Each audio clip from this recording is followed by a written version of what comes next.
Allahu khalaqakum wa ma ta'malun. Kibar mafhum ayatnya.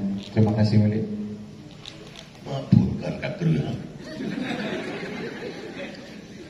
Ayatnya bak surah As-Saffat. Wallahu khalaqakum wa ma ta'malun. Imam Qurtubi bak tafsir Qurtubi. Wallahu khalaqakum wa ma. Allah menciptakan kata kalian wama menyan le ulama na dua macam, na yang pegah ma masdariyah, na yang pegah ma mausul.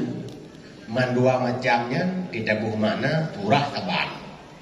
Menyema masdariyah berarti Allah menciptakanmu dan amalanmu, hukum di perbuatan yang Allah berdoa.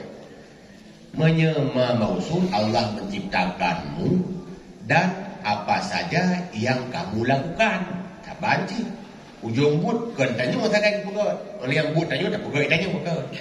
Kucit leh pegat tanya. Ngan but tanya Allah yang pegat dengan gerak cara tanya. Gebi kekuasaan bak tanya. Ujuk kehendak bak tanya. Tem tiga kehendak tanya. Ngan kuasa tanya. Ngan kehendak Allah Ta'ala dan kuasa Allah terjadilah buat.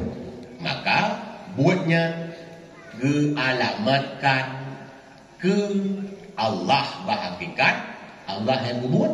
Tapi bak syariatnya buat tanya. Bak syari tiga kebayang dan buat tahu.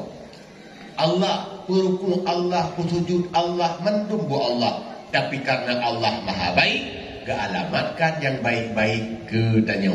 Tinggal ukun hambaku yang salat, hambaku yang saleh. Karena tebak buat god bupudaleh tanya. Bak buat bro bupudaleh tanya macam. Maka baik pedaleh Allah dan kemucung. Maka kemucung bu Allah anada.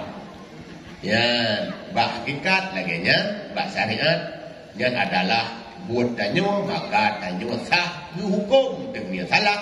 Sah gubi pahala dan syurga punya budoi. Punya ihnan pertanyaan, tang ihnan jawaban. Punya bika panjang. Wallah.